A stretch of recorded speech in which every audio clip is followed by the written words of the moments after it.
Assalamu alaikum dear students. I hope you will be doing well at home. So this is our new lecture for class 7th.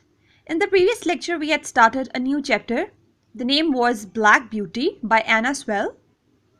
Basically in that chapter we had studied that how there were a community of a horse when they actually went to the fields and they experienced a very strange incident. वो क्या देखते हैं basically कि वो अपनी family के साथ यानी कि जितने भी घोड़े हैं वो सब जो है वो फील्ड्स के अंदर आराम से घूमने फिरने खाने पीने जाते हैं, टहलने के लिए बेसिकली जाते हैं। जब वहाँ पहुँचते हैं तो क्या देखते हैं कि वहाँ पर कुछ कुत्ते हैं जो भौंकते हुए उनकी जानिब आ रहे हैं। वो कुत्तों का जो भौंकना है वो बहुत अजीब किस्म का है, जैसे कि कोई खौफ हो या किसी किस्म का गुस्सा हो उनके अंदर। बिल्कुल मिक्स मैच सी उनकी आवाज़ें होती हैं, जिसके डर से वो जो घोड़े हैं वो फील्ड्स की ऊंची सतह पर जाकर खड़े हो जाते हैं। वो देखते हैं, सोचते हैं कि आखिर क्या माजरा है जो ये कुत्ते जो हैं वो इस तरह से बिहेव कर रहे हैं। इतने में वो क्या देखते हैं कि पीछे से यानी कि दूर से गट सी उठती है। वो जो कुछ ढेर सारे घोड़े हैं जिन पे कुछ घुड़सवार यानी शिकारी जो हैं वो मौजूद हैं, वो बड़ी तेज़ी से जज्बे के साथ जो है वो फील्ड्स की जानिब बढ़ते हैं। वो नहीं देखते कि रास्ते में जो फील्ड्स हैं वो तबाह हो रही हैं, फसलें कटी जा रही हैं, ख़राब हो रही हैं।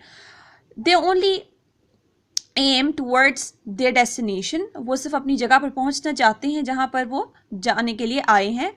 रास्ते में क्या हो रहा है उन्हें उससे कोई दिलचस्पी नहीं है। वो किस किस चीज़ को नुकसान पहुंचा रहे हैं उसमें भी उसको कोई दिलचस्पी नहीं है। नेचर डिस्ट्रॉय हो रही है उसमें भी उनको कोई दिलचस्पी नहीं है।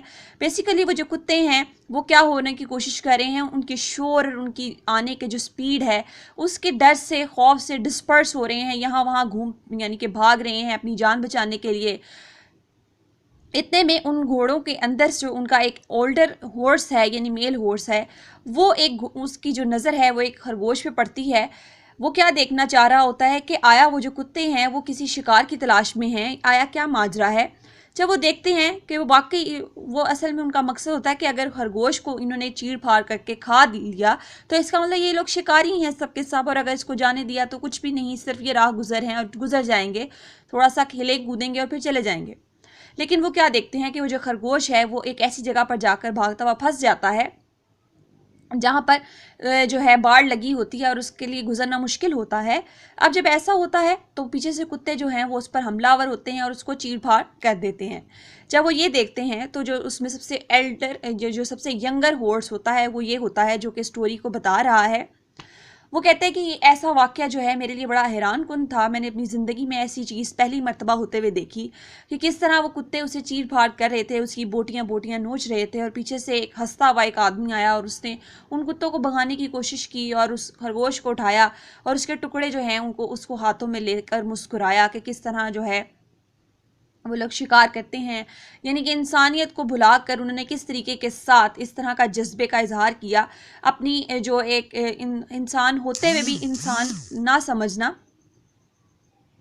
समझा जाना, बिल्कुल ऐसा ही जो है वो महसूस किया गया। अब उसके बाद आज की जो हमारा एक्सरसाइज है उसको हम शुरू करते हैं। So let's begin with the question answers. So हम लोग इसको स्टार्ट करते हैं। So these are the question answers. सबसे पहला जो सवाल है वो ये है, the horse says my mother and an old riding horse seem to know all about it, what was it that they knew about, how did they know. सवाल ये है कि जो घोड़ा है वो कहता है कि मेरी माँ और जो बाकी बूढ़े घोड़े हैं जो तजुर्बेकार घोड़े हैं वो जानते हैं कि क्या चल रहा है। अब सवाल इसमें इस बात से जो दो सवाल निकाले हैं वो ये है कि वो लोग ऐसा क्या जानते थे, और दूसरा ये कि उनको ये सब बातों के बारे में कैसे पता था। So let's see the answer of this question. So this is the answer of the question. The horse mother and an old riding horse knew all about the Hunt. वो सब कुछ जो है शिकार के बारे में जानते थे, वो जो उसकी माँ थी वो भी और जो ओल्ड राइडिंग हॉर्स हैं वो भी। The way man ride good horses, वो कहता है जिस अच्छे तरीके से वो आदमी घोड़े पे सवारी कर रहे थे एंड यूज डॉग्स और कुत्तों का इस्तेमाल कर रहे थे टू कैच वाइल्ड क्रिएचर्स, कि वो जंगली जानवरों को पकड़ सकें, सच एज द हेयर, जैसे कि खरगोश था, एंड फॉक्स और लोमड़ी थी। परहैप्स शायद they too had once taken part in such hunts, उन्होंने शायद इस तरह के पहले भी जो शिकार है उसमें हिस्सा लिया होगा। So this was the answer of question number 1। I am repeating it one more time. The horse mother and an old riding horse knew all about the hunt. The way men ride good horses and use dogs to catch wild creatures such as the hare and the fox, perhaps the two had once taken part in such hunts. Alright, so let's move on to question number 2 of this exercise. So here is the question number 2.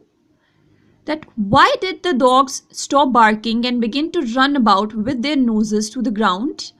सवाल ये है कि वो जो कुत्ते थे उन्होंने भौंकना क्यों छोड़ दिया और जिस तरफ उनकी नाक की सी थी उसी तरफ को भागना क्यों शुरू कर दिया था? So here is the answer. The dogs stopped barking and began to run with their noses to the ground. यहाँ तक जो है ये आप सवाल से ही कॉपी कर लेंगे. Because क्योंकि they had lost sight of the hare. ऐसा इसलिए क्योंकि उन्होंने जो है वो जो खरगोश है उसकी सिमत देख ली थी जाते हुए and were trying to find its scent again. और उन्हें क्या देखा था, उन्होंने सिर्फ क्या हुआ कि वो जो खरगोश था उनकी निगाहों से ओझल हो गया था तो वो उसकी खुशबू से उसकी तरफ बढ़ने की कोशिश कर रहे थे. That's why they were running to the ground, to the direction of their grounds basically.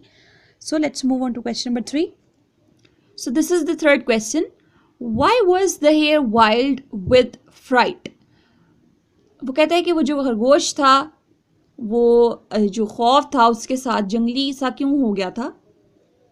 अच्छा जी, इससे पहले एक और सवाल भी है, क्वेश्चन नंबर सी, कि which lines tells us that some of the horses wanted to join the horses on the hunt?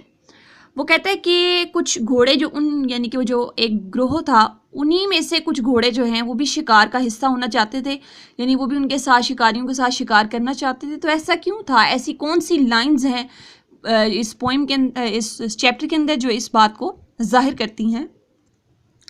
So here is the answer.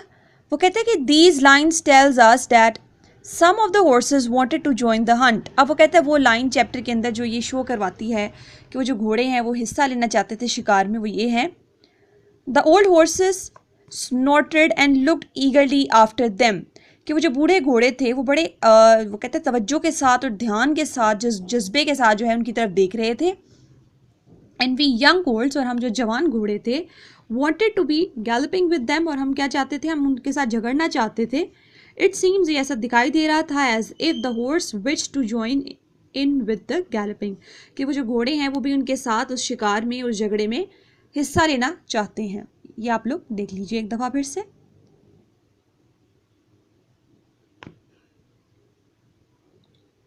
Okay, अगला सवाल देखते हैं अब हम लोग. ओके, सो अब नेक्स्ट क्वेश्चन है, why was the hare wild with fright? This is the answer of this question.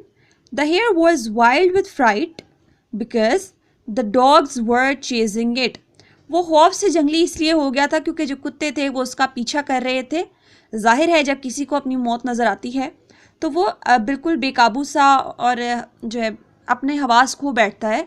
तो वो तो जानवर था, उसने भी अपनी जान बचानी थी, तो that is why he was actually wild with fright. अब अगला क्वेश्चन देखते हैं. So the next question is, how did the hare meet her end? कि किस तरह से वो जो खरगोश है वो अपनी मौत से जा मिला, यानी कि किस तरह से उसकी मौत हो गई थी, कैसे मरा? This is the answer. The hare tried to get through the fence. It was too thick and she turned sharply round to make for the road, but it was too late. The dogs were upon it with their wild cries, and thus it met its end. वो कहते हैं कि जो खरगोश है उसने कोशिश की थी कि वो बाढ़ से निकल जाए, लेकिन वो इतनी मोटी थी कि उसके अंदर इतने नुकीले जो हैं वो सुराख लगे हुए थे कि वो उसके लिए बड़ा मुश्किल हो रहा था कि वो उस तरफ जा सके. But it was too late, लेकिन वो बहुत ज़्यादा देर हो चुकी थी. वो जो कुत्ते थे वो उस पर झपट पड़े और उसकी जो चिल्लाने की आवाज़ें थीं वो सुनाई दी. And thus it met its end, और इस तरह उसकी मौत हो गई.